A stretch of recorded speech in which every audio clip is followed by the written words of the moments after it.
ಕರ್ತನಾದ ಯೇಸು ಕ್ರಿಸ್ತನ ನಾಮದಲ್ಲಿ ಮತ್ತೊಮ್ಮೆ ಈ ಸಂಚಿಕೆಯ ಮೂಲಕ ನಿಮ್ಮನ್ನು ಸಂಧಿಸುವುದರಲ್ಲಿ ಬಹಳ ಸಂತೋಷ.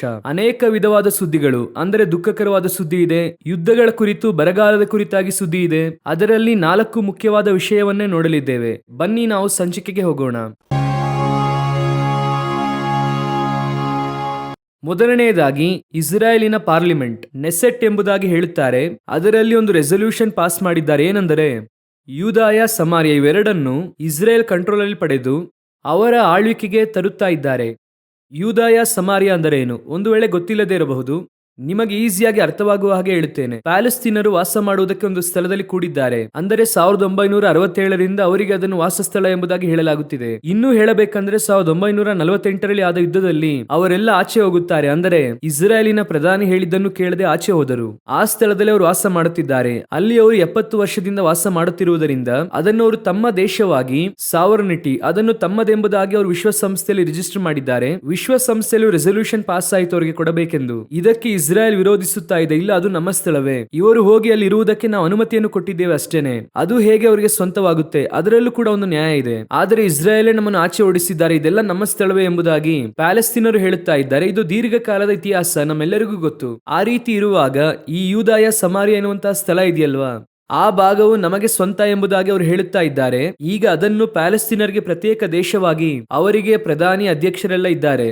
ಈಗ ದಿಢೀರ್ ಎಂಬುದಾಗಿ ಇಸ್ರೇಲ್ ಪಾರ್ಲಿಮೆಂಟ್ ಅಲ್ಲಿ ಏನ್ ಮಾಡಿದರೆ, ಒಂದು ರೆಸಲ್ಯೂಷನ್ ಪಾಸ್ ಮಾಡಿ ಅದು ಸಂಪೂರ್ಣವಾಗಿ ನಮ್ಮದೆಂದು ಹೇಳಿ ಇದಕ್ಕೆ ಸಂಪೂರ್ಣ ಬೆಂಬಲ ಸಿಕ್ಕಿದೆ. ಹೆಚ್ಚು ಕಮ್ಮಿ 120 ಮೆಂಬರ್ಸ್ ನಲ್ಲಿ 71 ಜನ ಅದರಲ್ಲಿ ಭಾಗಿಯಾಗಿದ್ದೆ, 84 ಜನ ಅದರಲ್ಲಿ 13 ಮೆಂಬರ್ಸ್ ವಿರೋಧಿಸಿದ್ದಾರೆ, 71 ಬೆಂಬಲಿಸಿದ್ದಾರೆ. ಸೊ ಈಗ ಯೂದಾಯ ಸಮಾರ್ಯ ಎರಡು ಕೂಡ ಯಾರ ಕಂಟ್ರೋಲ್ ಇದೆ ಅಂದ್ರೆ ಇಸ್ರೇಲ್ ಕಂಟ್ರೋಲ್ ತೆಗೆದುಕೊಳ್ಳುವುದಕ್ಕೆ ಅವರ ಪಾರ್ಲಿಮೆಂಟ್ ಅಲ್ಲಿ ಆದೇಶ ಹೊರಡಿಸಿ ಅಲ್ಲಿ ನಮ್ಮ ಧ್ವಜ ಹಾರಿಸಬೇಕು. ಅಂದ್ರೆ ಏನು ಅಂದ್ರೆ ಪ್ಯಾಲೆಸ್ತೀನ್ ಸ್ಟೇಟ್ ಅನ್ನು ವಶಪಡಿಸಿಕೊಳ್ಳಬೇಕು, ಅದು ನಮ್ಮದೆಂದು ಹೇಳುತ್ತಿದ್ದಾರೆ. ಇದನ್ನು ಅಬ್ರಹಾಮನ ಕಾಲದಿಂದ ನಾವು ಬಿಬ್ಲಿಕಲ್ ಆಗಿ ನೋಡುವುದಾದರೆ ಅದೇ ಸರಿ, ಅಥವಾ ಇವತ್ತಿನ ಪ್ರಕಾರ ತೆಗೆದುಕೊಳ್ಳುವುದಾದರೂ ಯಾವುದೇ ಕಾನೂನಿನ ಪ್ರಕಾರವೂ ಕೂಡ ಅದೇ ಸರಿ. ಆದರೆ ಒಂದು ಕಾಲದಲ್ಲಿ ಪ್ಯಾಲೆಸ್ತೀನರಲ್ಲಿ ವಾಸಿಸಿ ಅವರು ತಮ್ಮ ಸ್ಥಳ ಎಂದು ಹೇಳುತ್ತಿರುವುದರಿಂದ ಅವರು ಅದನ್ನು ಆಕ್ರಮಿಸಿಕೊಂಡರು ಎಂದು ಹೇಳುತ್ತಿದ್ದಾರೆ. ಯಾರು ಹೇಳೋದು? ಇಸ್ರೇಲ್ ಅದನ್ನು ಆಕ್ರಮಿಸಿದರು ಎಂಬುದಾಗಿ ಹೇಳುತ್ತಾರೆ. ಸೊ ಈಗ ಅಲ್ಲಿ ಬಹಳ ಮುಖ್ಯವಾದಂತಹ ರೆಸಲ್ಯೂಷನ್ ಪಾಸ್ ಆಗಿದೆ. ಸೊ ಈಗ ಅಲ್ಲಿ ಧ್ವಜ ಹಾರಿಸುತ್ತಾರೆ. ಆದ್ದರಿಂದ ಇದರ ನಡುವೆ UK ಯಲ್ಲಿರುವಂತಹ ಬಹಳ ಮುಖ್ಯವಾದ ಡಿಪ್ಲೊಮ್ಯಾಟ್ಸ್ ಎಂದು ಹೇಳುತ್ತಾರೆ, ಬಹಳ ಮುಖ್ಯವಾದಂತಹ ವ್ಯಕ್ತಿಗಳು, ಪಂಡಿತರು ಅಥವಾ ಮೇಧಾವಿಗಳನ್ನುತ್ತಾರೆ.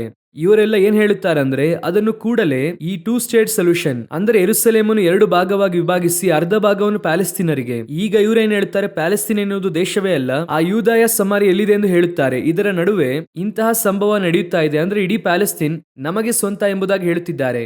ಪ್ಯಾಲೆಸ್ತೀನರಿಗೆ ರಾಜಧಾನಿಯಾಗಿ ನೀವೇನ್ ಮಾಡಿ ಯೆರೂಸಲೇಮನ್ನು 2 ಭಾಗವಾಗಿ ವಿಭಾಗಿಸಿ ಎಂಬುದಾಗಿ ಅವರು ಹೇಳುತ್ತಿದ್ದಾರೆ. ಸೊ ಈ ಸಮಸ್ಯೆಗಳು ಮುಂದಿನ ಹಂತಕ್ಕೆ ಹೋಗುತ್ತಾ ಇದೆ. ಒಂದು ವೇಳೆ ಈ ಒತ್ತುವರಿಯನ್ನು ನೀಗಿಸಬೇಕೆಂದು ಇಸ್ರಾಯೇಲ್ ಬಯಸಿದರೆ ಅಥವಾ ಇಸ್ರಾಯೇಲಿನ ಮುಂದಿನ ಯುದ್ಧ ಆ ಭಾಗದಲ್ಲಿ ಆರಂಭವಾದರೂ ಇದು ಬಹಳ ದೊಡ್ಡ ಸಮಸ್ಯೆಯೊಳಗೆ ಹೋಗುತ್ತದೆ. ಸರಿ, ಪ್ರವಾದನೆಯ ಪ್ರಕಾರವಾಗಿ ಏನು, ಬಿಬ್ಲಿಕಲ್ ಆಗಿ ಏನೆಂಬುದಾಗಿ ಕೇಳುವುದಾದರೆ ಮತ್ತಾಯ 24ನೇ ಅಧ್ಯಾಯದಲ್ಲಿ ಯೇಸು ಹೇಳುವಾಗ ಒಂದು ಮಾತನ್ನು ಹೇಳುತ್ತಾರೆ. ಅದೇನೆಂದರೆ 15ನೇ ವಾಕ್ಯ, ಆದದರಿಂದ ಪ್ರವಾದಿಯಾದ ದಾನಿಯೇಲನು ಹೇಳಿದಂತ ಹಾಳು ಮಾಡುವ ಅಸಹ್ಯ ವಸ್ತು ಪವಿತ್ರ ಸ್ಥಾನದಲ್ಲಿ ನಿಂತಿರುವುದನ್ನು ನೀವು ಕಾಣುವಾಗ ಇದನ್ನು ಓದುವವನು ತಿಳುಕೊಳ್ಳಲಿ. ಪವಿತ್ರ ಸ್ಥಾನ ಅಂದ್ರೆ ಅವರ ದೇವಾಲಯ ಕುರಿತಾಗಿ ಇದೆ. ಸೊ ಈಗ ದೇವಾಲಯ ಕಟ್ಟುವುದಕ್ಕೆ ಆರಂಭಿಸಿದ್ರು, ಅದು ನಮಗೆ ಗೊತ್ತು. ಅದರಲ್ಲಿ ಓದುವವನು ತಿಳುಕೊಳ್ಳಲಿ, ಅದನ್ನು ಪವಿತ್ರ ಸ್ಥಾನದಲ್ಲಿ ನೀವು ಕಾಣುವಾಗ, ಅಂದರೆ ಬಹಳ ಮೋಸವಾದ ಅರಸನು ಸರ್ವಾಧಿಕಾರಿ ಇಸ್ರಾಯೇಲ್ನಲ್ಲಿ ದೇವಾಲಯದಲ್ಲಿ ಬಂದು ನಿಲ್ಲುತ್ತಾನೆ. ಅದರ ಪ್ರೆಸಿಡೆಂಟ್ ಆಗಿ, ಯುರೋಪಿಯನ್ ಪ್ರೆಸಿಡೆಂಟ್ ಆಗಿ ಯಾರೊಬ್ಬರು ಬಂದು ನಿಲ್ಲುತ್ತಾರೆ ಅಂತ ಇಟ್ಕೊಳ್ಳಿ. ಅದು ಕಾಣುವಾಗ ಯೂದಾಯದಲ್ಲಿರುವವರು ಬೆಟ್ಟಗಳಿಗೆ ಓಡಿ ಹೋಗಲಿ. ಹಾಗಾದ್ರೆ ಯೂದಾಯದಲ್ಲಿ ಇಸ್ರಾಯೇಲ್ ಧ್ವಜ ಹಾರುತ್ತದೆ ಎನ್ನುವುದು ನಿದರ್ಶನ ಈ ವಾಕ್ಯದ ಪ್ರಕಾರ. ಈಗ ಯೂದಾಯದಲ್ಲಿ ಧ್ವಜ ಹಾರಿಸಬೇಕು, ಯೂದಾಯ ಸಮಾರ್ಯದಲ್ಲಿ ಧ್ವಜ ಹಾರಿಸಬೇಕೆಂದಿದ್ದಾರೆ. ಸೊ ಸಮಾರ್ಯ ಎನ್ನುವುದು ಒಂದು ಕಾಲಘಟ್ಟದಲ್ಲಿ ಇಸ್ರಾಯೇಲಿನ ಒಂದು ಭಾಗವಾಗಿ ಇತ್ತು.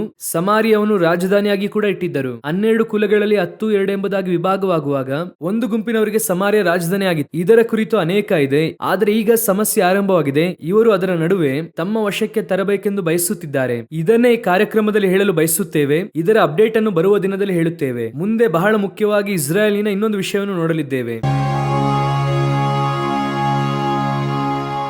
ಈಗ ಇಸ್ರೇಲ್ ದೇಶದ ಪ್ರತಿನಿಧಿಗಳು ಯಾರನ್ನು ಭೇಟಿಯಾಗಿದ್ದಾರೆ ಅಂದ್ರೆ ಉಕ್ರೇನಿನ ಅಧ್ಯಕ್ಷ ಝೆಲೆನ್ಸ್ಕಿಯನ್ನು ಭೇಟಿಯಾಗಿದ್ದಾರೆ. ಇದು ಭಯಂಕರವಾದ ಟರ್ನಿಂಗ್ ಪಾಯಿಂಟ್. ಯಾತಕ್ಕಾಗಿ ಅವರು ಭೇಟಿಯಾಗಿದ್ದಾರೆ ಅಂದ್ರೆ ಇರಾನಿನ ಆ ಒಂದು ಆಳ್ವಿಕೆಯನ್ನು, ಆ ಮಧ್ಯಪ್ರಾಚ್ಯ ದೇಶದಲ್ಲಿರುವಂತ ಇರಾನಿನ ಆಳ್ವಿಕೆ ಅಷ್ಟು ಮಾತ್ರವಲ್ಲ, ಉಕ್ರೇನ್ ಹಾಗೂ ರಷ್ಯಾಗೆ ವಾರ್ ನಡೆಯುತ್ತಾ ಇದೆ ಅಲ್ವಾ, ಈ ವಾರ್ ನಲ್ಲಿ ರಷ್ಯಾಗೆ ಇರಾನೇ ಅಣು ಆಯುಧದ ಸಹಾಯವನ್ನು ಅಥವಾ ಆಯುಧದ ಸಹಾಯವನ್ನು ಮಾಡುತ್ತಾ ಇದೆ ಎಂಬುದಾಗಿ ಅವರು ಹೇಳುತ್ತಿದ್ದಾರೆ. ಯೋಚನೆ ಮಾಡಿ ನೋಡಿ, ರಷ್ಯಾಗೂ ಹಾಗೂ ಇರಾನ್ಗೆ ಒಂದು ಸಂಪರ್ಕ. ಇಲ್ಲಿ ಯುಕ್ರೇನ್ಗೆ ಬಹಿರಂಗವಾಗಿ ಇಸ್ರೇಲ್ ಒಳಗೆ ಪ್ರವೇಶಿಸುತ್ತಾ ಇದೆ. ಈಗಾಗಲೇ ಇಸ್ರೇಲ್ಗೆ ಯುಕ್ರೇನ್ ಹೆಲ್ಪ್ ಮಾಡುತ್ತದೆ ಎನ್ನುವಂಥದ್ದು ಒಂದು ರಹಸ್ಯವಾಗಿ ಹೇಳಲ್ಪಟ್ಟದ್ದು. ಕೆಲವು ವರ್ಷಗಳ ಮುಂಚಿತವಾಗಿ ಉಕ್ರೇನ್ ಸಮಸ್ಯೆ ಸ್ಟಾರ್ಟ್ ಆದ ನಂತರವಾಗಿ ಹೇಳುತ್ತಿದ್ದೇನೆ, ಇಸ್ರಾಯೇಲಿನ ಸೈನ್ಯದವರು ಅವರ ಆಲೋಚನೆಯ ಕೂಟದಲ್ಲಿ ಭಾಗಿಯಾದರೆಂಬುದಾಗಿ ಫೋಟೋಸ್ ಎಲ್ಲ ಹೊರಗೆ ಬಂತು. ಅದರ ಕುರಿತು ಇಸ್ರಾಯೇಲ್ ಏನು ಹೇಳಿಲ್ಲ, ಆದರೆ ಈ ಬಾರಿ ಬಹಿರಂಗವಾಗಿ ಸಂಧಿಸಿದೆ. ಯಾತಕ್ಕಾಗಿ ಸಂಧಿಸಿದ್ದಾರೆ ಎಂಬುದಾಗಿ ನೋಡುವುದಾದರೆ, ರಷ್ಯಾ ಹಾಗೂ ಇರಾನಿನ ಸಂಪರ್ಕದಲ್ಲಿ ಉಕ್ರೇನ್ಗೆ ಸಹಾಯ ಮಾಡುವುದಕ್ಕೆ ಈಗಾಗಲೇ ಅಮೆರಿಕ ಮಾಡುತ್ತಾ ಇದೆ.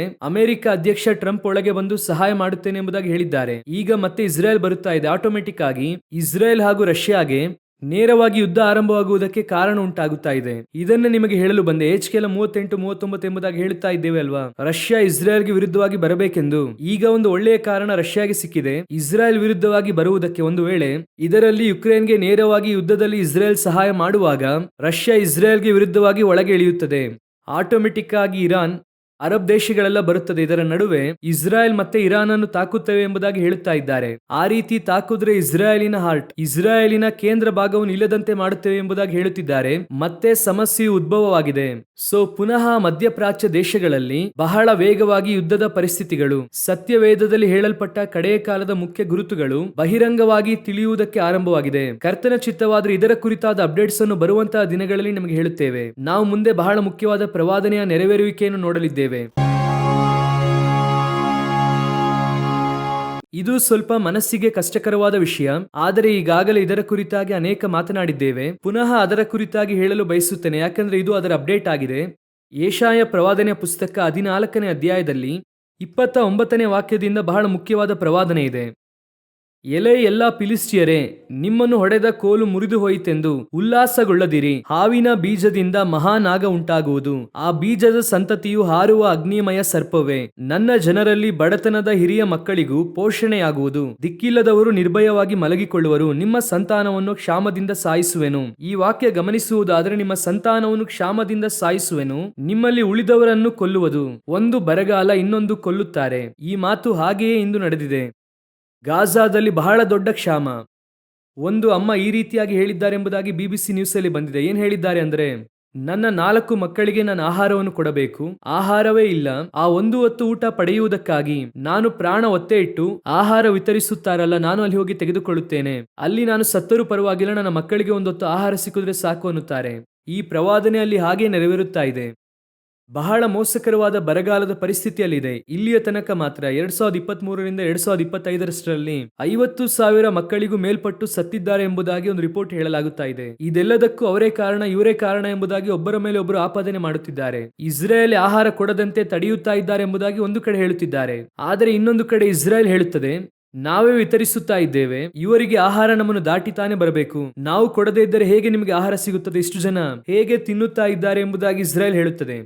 ಅದು ಹೇಗೆ ಇದ್ದರೂ ಕೂಡ ಫಿಲಿಸ್ಟಿಯರ ದೇಶ ಬಹಳ ಮೋಸಕರವಾದ ಪರಿಸ್ಥಿತಿಯಲ್ಲಿದೆ. ಈಗ ನೀವು ನಾನು ಇದರಲ್ಲಿ ಉಳಿದವರನ್ನು ಕೊಲ್ಲುತ್ತಾರೆ ಎಂಬುದಾಗಿ ಇದೆ. ಯುದ್ಧದಲ್ಲಿ ಗುಂಡನ್ನೆಲ್ಲ ಹಾರಿಸುತ್ತಾರೆ, ಅದರಲ್ಲೂ ಕೂಡ ಜನರು ಮಡಿದು ಹೋಗುತ್ತಾರೆ. ಇದರ ಮುಂದಿನ ಹಂತ ಇನ್ನೂ ಮೋಸಕರವಾಗಿದೆ. ನೀವು ಮುಂದಿನ ವಾಕ್ಯ 30-31ರಲ್ಲಿ ಓದುವುದಾದರೆ ಇನ್ನೂ ಕಷ್ಟಕರವಾಗಿದೆ. ಬಡಗಲಿಂದ ಹೊಗೆಯು ಬರುತ್ತದೆ ಎಂಬುದಾಗೆಲ್ಲ ಇದೆ.